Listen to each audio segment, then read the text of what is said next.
Hello, আমি মধুমিতা। তো দেখতেই পাচ্ছেন এখানে দিদি আর আমি চলে গিয়েছিলাম নকশীকরণ। এটা দিদির বিয়ের কিছুদিন আগের ভিডিও। তো নকশীকরণে আমরা গিয়েছিলাম মেনলি ওড়না নিতে, আর মেনলি গিয়েছিলাম ব্লাউজ গড়াতে। দিদির যেটা বিয়েতে ব্লাউজটা পরেছিল সেটা নকশীকরণের ছিল, আর রিসেপশনেরটা অন্য জায়গার। তো নকশীকরণ থেকে গিয়ে আমরা ওড়নাটাও পেয়ে গেলাম, দিদির পছন্দ মতো পাতলা আকারের ওটা নিয়ে নিলাম। ওখান থেকে চলে গেছিলাম ব্যারাকপুরেই, যেহেতু শোলাঘরে গিয়ে দিদি ওখান থেকে দুটো মুকুট নিয়ে নিয়েছিল। তো দুটোই খুব পছন্দের, ওখানকার প্রত্যেকটা মুকুটই খুব সুন্দর, খুবই প্রিমিয়াম, আর এক একটা ডিজাইন এক এক রকম, মানে প্রচুরই সুন্দর আমি যা দেখেছি। তো দিদির মুখের সাথে মানানসই দুটো নিয়ে নিয়েছিল। তো এইটা তারপরে একদিন আমরা আমি দিদি মিলে বাজারে যাব। তো দিদি আমার চুলটা এরভাবে দেখে নিচ্ছিল আর কি, আর ক্যান্ডিও যাবে করছিল, কিন্তু ক্যান্ডিকে তো নিয়ে যাওয়া হয় না। তো দিদি আমাদের স্কুটি করেই নিয়ে যাবে, কারণ এটা আমরা করিমপুরেই বাজারে যাচ্ছিলাম।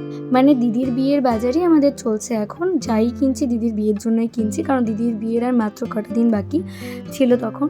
তো এই দিদি স্কুটিটা বের করে নিচ্ছে, আর আমাদের বাইরে যে গাছগুলো আছে ভীষণ সুন্দর সুন্দর, মানে ফুল ফুটেছে প্রত্যেকটা গাছে, আর অ্যালোভেরা গাছটা তো বেড়েই যাচ্ছে, আর এই জবা গাছে সুন্দর ফুল ফুটেছে। তো ওটারই ভিডিও করে নিচ্ছিলাম আর কি। আর সন্ধ্যা নাগাদ ছিল, যেহেতু আমাদের বাড়ির কাছেই বাজার, অসুবিধা হয় না আমাদের সেরকম একটা। তো গিয়েই আমরা প্রথমে ঘুগনি খেয়ে নিয়েছিলাম। এই কাকুটার কাছে ঘুগনি খেতে আমরা প্রত্যেকেই খুব ভালোবাসি। তো এটা বাস স্ট্যান্ডের ওপরেই বসেন, মানে পুরনো বাস স্ট্যান্ডে বসেন। তো ওনার কাছ থেকে আমরা ঘুগনি খেয়ে নিলাম। তো আমরা সবাই মিলে ঘুগনি খেয়ে বালাজিতে ঢুকেছিলাম। বালাজিতে কোনো ক্লিপ নেওয়া হয়নি আমার। তো ওখান থেকে প্রচুর বাজার করে আমরা চলে গেছিলাম মেঘনা পার্কে খেতে। তো এই ক্যাফেটা আমাদের এখানে এইটাই একমাত্র মোটামুটি বড় একটা ক্যাফে। এর থেকে বড় ক্যাফে এখনও পর্যন্ত এখানে হয়েছে বলে আমার তো জানা নেই। এটা অনেকটা এরিয়া নিয়ে সুন্দর একটা গার্ডেন মতো, তার মধ্যে একটা ক্যাফে। তো খুব সুন্দর আর কি, অ্যাম্বিয়েন্সটা সুন্দর, খাবারটাও ঠিক আছে। তো এইরকম আমরা যাচ্ছিলাম। এই যে দিদির হাতে ব্যাগগুলো দেখতে পাচ্ছেন সবটাই বালাজির, এমনকি বালাজি থেকে গিফটও দিয়েছে। গিফট মানে হচ্ছে ওই অনেক টাকার শপিং হয়ে গিয়েছিল, ওই জন্য একটা হটপট দিয়েছিল আর কি। তো এটাই আমরা সবাই মিলে যাচ্ছিলাম রাতে ডিনারটা করতে। ওখানে গিয়েও ডিনার করা হয়নি, কারণ আমরা পার্সেল করে নিয়েছিলাম, কারণ রাত অনেক হয়ে গিয়েছিল তখন। ওখানে বসে খেতে গেলে অনেকটাই টাইম লেগে যেত, আর ক্যান্ডিকেও বাড়িতে যেহেতু একা রেখে এসেছিলাম, অরিও একা আছে, তো ওই জন্য আমরা আর কি প্যাকিং করে নিয়েছিলাম যে ওখানে বসে খাওয়ার থেকে বাড়ি গিয়ে আরাম করে খেয়ে নেবো। রাত হয়ে গেছে, বৃষ্টিও পড়ছিল অনেক। তো তার জন্য আমরা আর কি প্যাকিং করে নিয়ে খাবার আমরা বাড়ির দিকে যাচ্ছিলাম। তো আমি এই রেস্টুরেন্টটা আর কি ঘুরে দেখালাম, মানে ক্যামেরাতে যতটুকু ধরা গেল। তো এই যে দিদির হাতে দেখতেই পাচ্ছেন যে খাবারটা প্যাক করে নিয়েছিলাম। আর দিদি কোন কারণে হাসছিল, মানে আমরা কোনো কথা বলছিলাম আর কি। তো ভয়েস ওভারটা তো আমি ওই ভয়েস দিইনি, আমি তো ভয়েস ওভার দিচ্ছি। তো আর কি কোনো একটা কারণে হাসছিলাম আর কি। তো অনেকটা রাত হয়ে গেছে। তো দিদি আমাকে বলছে, বোনু ভিডিও করা বন্ধ করো, এবার জোরে জোরে হেঁটে এবার চলো, নাহলে আবার তখন বৃষ্টি পড়তে শুরু করে দেবে, আর যাওয়া যাবে না। আমরা যেহেতু স্কুটিতে এসেছি, তো যাই হোক ভিডিও অফ করে দিয়ে এবার স্কুটিতে উঠে পড়েছি। এই যে স্কুটিতে এবার ভিডিও অন করে দিয়েছি। আমরা তিনজনে মিলে যাচ্ছি। বেশ আনন্দ হয় যখন আমরা তিনজনে মিলে কোথাও যাই আর কি। এবার ক্যান্ডি থাকলে আরও বেশি ভালো লাগে, কিন্তু ক্যান্ডিকে তো সবসময় নিয়ে যাওয়া পসিবল হয় না, কারণ ক্যান্ডি সব জায়গায় গেলে আমরা সবটা ভালো করে মানে ইউটিলাইজ করতে পারি না, যেতে পারি না সব জায়গাতে, কারণ জানেন পেট তো সব জায়গাতে অ্যালাউ হয় না আর কি। কিছু কিছু জায়গায় অ্যালাউ হয়, কিন্তু অনেক জায়গাতে অ্যালাউ হয় না।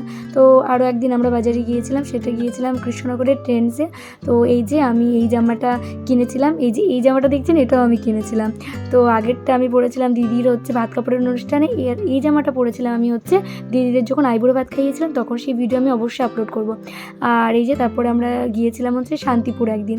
তো শান্তিপুর থেকে মা দুর্গা টেক্সটাইলে আমরা শাড়ি কিনতে গিয়েছিলাম, ওখান থেকে অনেক বাজার করে নিয়েছিলাম। আর আমি দিদির বিয়েতে যে বেনারসিটা পরেছিলাম ওখান থেকে আমি কিনেছিলাম। আর হচ্ছে এই যে ওখান থেকে আমি একটু জেদাজেদি করলাম যে শান্তিপুর হাটে আমি যাব, কেমন হয় হাটটা আমি দেখব, অনেকের কাছ থেকে শুনেছি। তো আমরা আর কি সেই মতোই গিয়েছিলাম। তো হাটে গিয়ে সত্যি বলতে কিচ্ছু কেনাকাটা হয়নি, মানে একটা সিঙ্গেল জিনিসও কেনাকাটা হয়নি। আমরা শুধু দেখেছি আর চলে এসেছি, কেননা যে সময় হাটে গিয়েছিলাম তখন হাট উঠে যাচ্ছিলো আর কি। আপনারা দেখলেই বুঝতে পারবেন যে প্রত্যেকটা জায়গায় বসেছিল না, নাম্বারিং করা আছে, ওখানে গিয়ে দেখলাম। তো প্রত্যেকটা জায়গায় যে স্টলগুলো বসে আছে এখনও তা না, অনেক স্টল উঠে গিয়েছে। তো কিছুই পছন্দ হয়নি তেমন, আর মানে কোনো কিছু কেনার মতো দেখতে পাইনি, তাই কেনা হয়নি। হয়তো বিয়ের অনুষ্ঠান ছাড়া অন্য কোনো অনুষ্ঠানের জন্য গেলে হয়তো কেনা হতে পারতো, কিন্তু যেহেতু বিয়ের জন্য গিয়েছি তো এখান থেকে আমাদের সত্যিই বলতে গেলে কোনো কিছু কেনা হয়নি।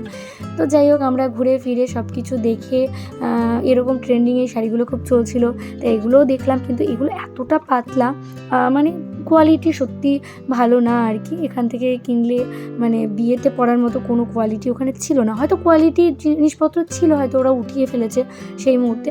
তো আমরা বাজার ঘুরে ঘুরে যাই হোক চলে এলাম, আবার ট্রেনে বসে পড়েছি। শান্তিপুর থেকে আমরা যাব কালীনারায়ণপুর, আর কালীনারায়ণপুর থেকে আমরা ধরে নেব কৃষ্ণনগরের ট্রেন। তো আমরা নিয়েছি ছোলা মাখা, যেটা আমার ছোলা সেদ্ধ ভীষণই ভালো লাগে, তো এই খেয়ে নিচ্ছি ট্রেনে বসে। মানে আমি এই জিনিসটা হচ্ছে আমি খেতে খুবই ভালোবাসি। তো আমরা এবার পৌঁছে গেলাম কালীনারায়ণপুর স্টেশন। এবার আমরা বাড়ির দিকে রওনা দেব। এই ছিল আমার দিদির বিয়ের আগের কিছু ভিডিও।